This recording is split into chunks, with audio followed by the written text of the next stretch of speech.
You're listening to the Daily Sales Tips Podcast, and I'm your host, Scott Ingram. Today, over on the Sales Success Stories podcast, we just released my latest interview.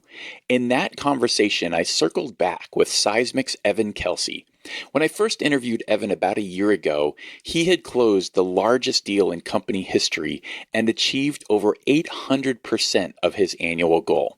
He briefly stepped into a sales leadership role, but quickly made the intentional choice to move back into the field as an intentional individual contributor. Here's a quick excerpt from that conversation. You're trying to formulate your statements and your questions in a way that immediately they kind of hear them and view you as credible, but it leaves room for them to say no. And it gets back to like something that Chris Voss, who's a great author on the subject of negotiation, he gets to, which is, the real breakthroughs come when you get people on the other end of the table to say no, or get them to say, not you're right, but that's right. And, if your statements and your questions are continuously trying to get them to a yes, that's actually, it's not going to be that productive. You need to get them to say, no, that's not quite right. Let me explain it to you. Here's what you're missing. Or, yeah, that's right. But, here's the other things that made me, that sparked my thinking on these other bullet points of what we're talking about. You have to create the questions that get somebody to a no, let me correct you. Yeah. Chris Voss, that's never split the difference, right? That's right. Yeah.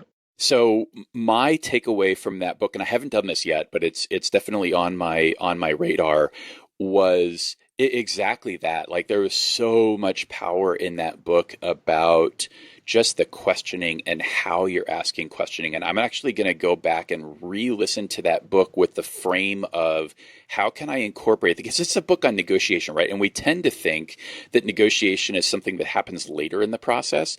But I think if you think about that book in the frame of how can I apply this to my initial conversations and into my discovery process, super game changing, right? And so I was already sort of seeing that as I was giving that first listen, but really decided this is definitely worth a second go round with that new perspective. Yeah, I mean, the way like coaching, the act of coaching my reps really kind of doubled down on that concept for me, because I now am placing far more emphasis on the quality of the questions, the quality of the statements about somebody's business as I'm having initial conversations with them, because it's flat out the difference between, selling deal for a much lower margin and spending the same amount of time on that deal than if you could selling to get to your numbers, selling 10 deals of X amount instead of selling one deal of X amount, because the value that you've built in at the beginning of that process is so great that they're they see the exponential return immediately, and they're willing to become catalysts for you immediately within a deal context. And it's so important to be able to get the front of that process right, to be able to actually maintain margin, but really kind of have a transformational deal for both your company and theirs at the end.